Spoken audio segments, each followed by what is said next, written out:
To hear exclusive audiobooks not available on YouTube, visit the links in the description below. Thank you for your support.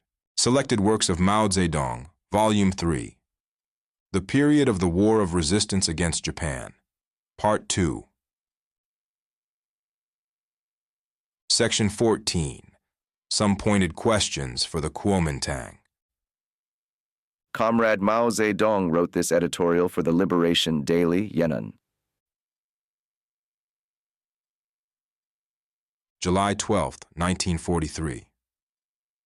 Last few months have witnessed a most unusual and shocking event inside China's anti-Japanese camp, namely, the campaign launched by many Kuomintang-led party, government, and army organizations to wreck unity and undermine the war of resistance.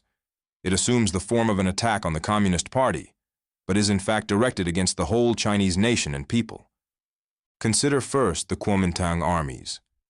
Of the Kuomintang-led armies throughout the country, as many as 3 group armies from the main forces are stationed in the northwest, the 34th, 37th, and 38th Group Armies, all under Hu Tsung-nan, Deputy Commander-in-Chief of the 8th War Zone.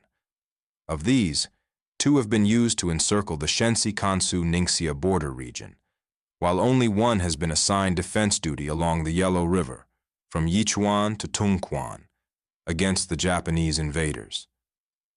This has been the situation for more than 4 years, and people became accustomed to it, so long as there was no military clash. But in the last few days, an unexpected change has taken place.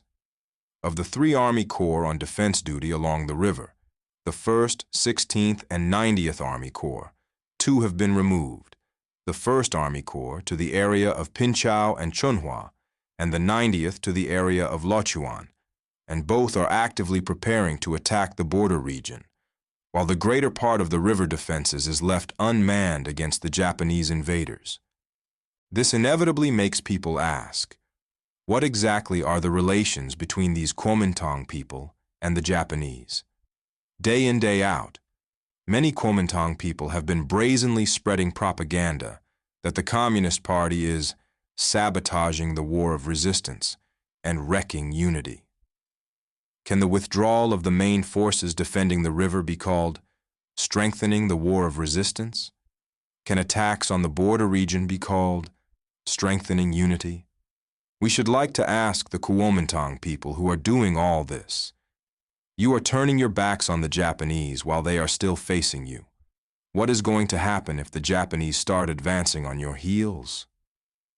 What is the meaning of your abandonment of large sections of the river defenses while the Japanese quietly look on from the other bank without making any move other than to watch with glee through their field glasses the gradually receding view of your backs? Why do the Japanese so greatly prefer seeing your backs? And what makes you feel so much at ease after abandoning the river defenses and leaving large sections unmanned? In a society based on private property, people usually bolt their doors at night before going to bed. Everybody knows that this is not fussiness, but a precaution against burglars. Now, having left the front door wide open, are you not afraid of burglars coming? And if the front door is left wide open without the burglars coming, what then is the reason? According to you, in China, it is the communists who are sabotaging the war of resistance, while you yourselves are most devoted to the nation above all. Well now, what are you placing above all when you turn your backs on the enemy? According to you, it is also the communists who are wrecking unity, while you are so very devoted to unity in good faith. Well, you have sent a huge force of 3 group armies, minus 1 Army Corps, with fixed bayonets and heavy artillery, to march against the people of the border region. Can this be counted as unity in good faith? Or take another of your assertions, that you are very keen not on unity, but on unification, and you therefore want to wipe out the border region, liquidate feudal separatism, and kill off every communist. Very well. How is it then you are not afraid that the Japanese will unify the Chinese nation, including you, out of existence?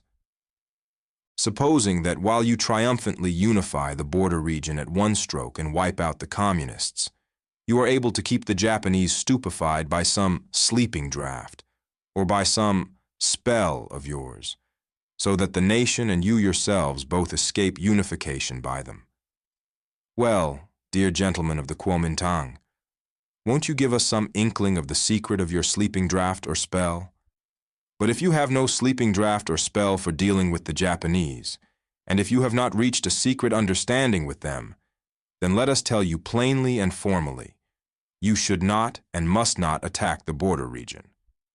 When the snipe and the clam grapple, it is the fisherman who profits. The mantis stalks the cicada, but behind them lurks the oriole. There is truth in these two parables. The proper thing for you to do is to join forces with us to unify the territory occupied by the Japanese and drive the devils out. What is the reason for your anxiety and hurry to unify the span of land forming the border region? Though vast stretches of our beautiful country have fallen into the hands of the enemy, you are not anxious or in a hurry about this, but instead are anxious to attack the border region and in a hurry to crush the Communist Party. How painful! How disgraceful! Next, consider the activities of the Kuomintang Party. To combat the Communist Party, the Kuomintang has organized several hundred detachments of secret agents, into which it has recruited all kinds of scoundrels. For example, on July 6, 1943, in the 32nd year of the Chinese Republic, on the eve of the 6th anniversary of the War of Resistance, the Kuomintang Central News Agency released a news item stating that certain cultural associations in Xi'an, Shenxi Province, had held a meeting and resolved to cable Mao Zedong, calling on him to use the opportunity of the dissolution of the Third International to dissolve the Communist Party of China, and in addition, to abolish the separatist border region regime. The reader may well take this to be news, but actually, it is an old story. It turns out that the whole thing was the handiwork of one of the several hundred detachments of secret agents, acting on orders from headquarters, namely, the Bureau of Investigation and Statistics of the Military Council of the National Government, and the Bureau of Investigation and Statistics of the Central Executive Committee of the Kuomintang. This detachment gave instructions to the Trotskyite and traitor Chiang Ti-fei, who is now director of discipline in the Xi'an concentration camp and notorious for his anti-communist writings in Resistance and Culture, a traitorous periodical financed by the Kuomintang. On June 12th, that is, 25 days before the Central News Agency released its news item, he mustered together 9 people in a 10-minute meeting which endorsed the text of the so-called telegram. This telegram has not reached Yan'an to this day, but its contents are clear. It says, "We are told that since the Third International has been dissolved, the Communist Party of China should likewise be dissolved, that Marxism-Leninism has been discredited, and so on and so forth." There it is. This is the sort of thing the Kuomintang are saying. We have always believed that anything may issue from the mouths of the likes of these Kuomintang creatures, and like attracts like, and as one would expect, they have now let out this gust of foul air. There are now many political parties in China. There are even 2 Kuomintangs. One is the Wang Qing-wei brand of Kuomintang, set up in Nanking and elsewhere, which also has a flag with a white sun against a blue sky, and a so-called Central Executive Committee, as well as a collection of secret police detachments. In addition, everywhere in the occupied areas, there are the fascist parties, created by the Japanese.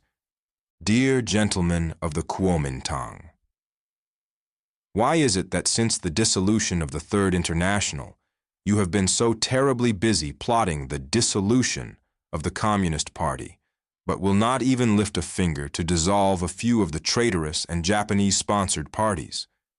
When you directed Chiang Ti-fei to draft the telegram, why is it that, besides demanding the dissolution of the Communist Party, you did not deign to add that the traitorous and Japanese-sponsored parties, too, ought to be dissolved? Is it possible that you think there is one communist party too many? In the whole of China, there is only one communist party, while there are two Kuomintangs. After all, of which party is there one too many? Gentlemen of the Kuomintang, have you ever given the following matter a thought? Why is it that, in addition to yourselves, both the Japanese and Wang Qingwei are making frantic efforts to overthrow the Communist Party, asserting that the Communist Party alone is one too many and must therefore be crushed? And why is it that they feel there are too few Kuomintangs and there never can be too many, and that they are everywhere grooming and fostering the Wang Qingwei brand of Kuomintang? Gentlemen of the Kuomintang, we don't mind taking the trouble to tell you that the Japanese and Wang Qingwei have a special love for the Kuomintang and the Three People's Principles, because they find something in both they can turn to good account. The only time since World War I that the imperialists and traitors had no love for the Kuomintang, but bitterly hated it and tried their utmost to abolish it, was in the period of 1924 to 27, when it was reorganized by Dr. Sun Yat-sen, admitted communists into its ranks, and became a national alliance in which the Kuomintang and the Communist Party cooperated. The only time that the imperialists and traitors had no love for the Three People's Principles, but bitterly hated them and tried their utmost to abolish them, was also in the same period, when these principles were transformed by Dr. Sun Yat-sen into the revolutionary Three People's Principles, as set out in the manifesto of the First National Congress of the Kuomintang. Save for that period, the Kuomintang has thrown out the communists, and the Three People's Principles have been emptied of Dr. Sun Yat-sen's revolutionary spirit, and both have therefore earned the love of all the imperialists and traitors, and for the same reasons have earned the love of the Japanese fascists and the traitor Wang Qingwei, who are grooming and fostering them like treasured possessions. There used to be a yellow patch in the upper left-hand corner of the flag of Wang Qingwei's brand of Kuomintang to distinguish it from the other Kuomintang. But now even that has been removed, and everything is made to look the same so as not to offend the eye. What great love! Kuomintang specimens of the Wang Qingwei brand are numerous in the great rear area as well as in the occupied areas. Some are under cover, forming the enemy's fifth column. Others are in the open, depending for their food and keep upon the Kuomintang or upon their work as police agents, doing nothing at all to resist Japan but specializing in anti-communism. Though they do not wear Wang Qingwei labels, these people are really his men. They too are enemy fifth columnists, only they use a somewhat different guise in order to conceal their identity and fool people. The whole thing is now perfectly clear. When you instructed Chiang Tifei to draft the telegram demanding the dissolution of the Communist Party, the reason why you would in no circumstances trouble to add that the Japanese-sponsored parties and traitor parties should also be dissolved is that you have much in common with them in ideology, policy, and organization, and that the fundamental feature of your common ideology is opposition to communism and to the people. We want to ask you Kuomintang people yet another question. Is it true that the only discredited ism in China, and indeed in the whole world, is Marxism-Leninism, and that all the others are great stuff? Apart from Wang Qingwei's brand of the Three People's Principles, which we have just mentioned, what about the fascism of Hitler, Mussolini, and Hideki Tojo? What about the Trotskyism of Chiang Tifei? What about the counter-revolutionary doctrines of the various brands of counter-revolutionary secret services in China? Dear gentlemen of the Kuomintang, why is it that when you instructed Chiang Tifei to draft the telegram, you did not add a single phrase or proviso about all these so-called isms, which are about as much good as the plague, or bedbugs, or dogs' droppings? Is it possible that in your eyes all this counter-revolutionary rubbish is flawless and perfect, while Marxism, Leninism alone is completely discredited.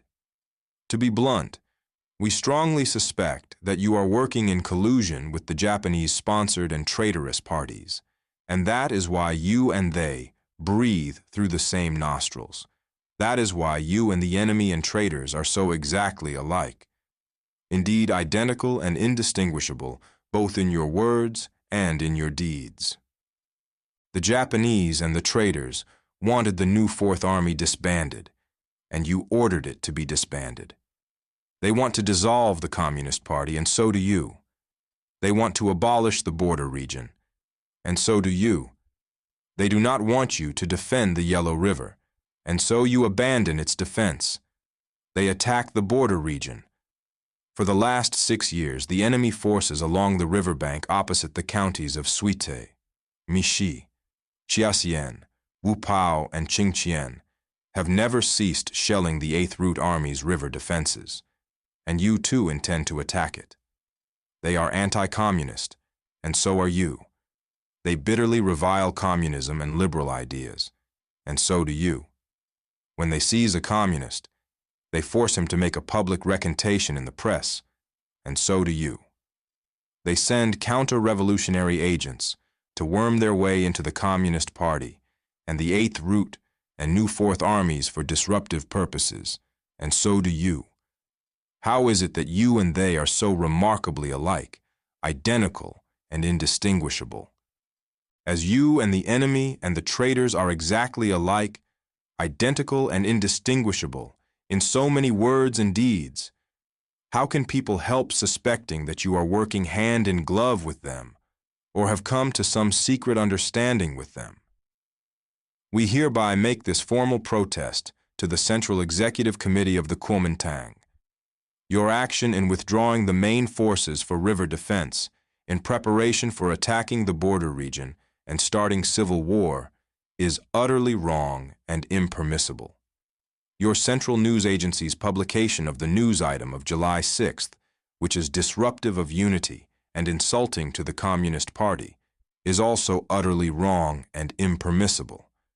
Both these errors are towering crimes, indistinguishable from those committed by the enemy and the traitors. You must correct them. We hereby make this formal demand to Mr. Chiang Kai-shek, Director General of the Kuomintang. Please order Hu Tsung-nan's troops to return to the river defenses. Please discipline the Central News Agency and punish the traitor Chiang Tifei. We hereby appeal to all true patriots among the Kuomintang members who do not approve of the withdrawal of the river defense forces for the purpose of attacking the border region and do not approve of the demand for the dissolution of the Communist Party. Please act now to avert the crisis of civil war. We are willing to cooperate with you to the very end to save the nation. We believe that these are absolutely just demands.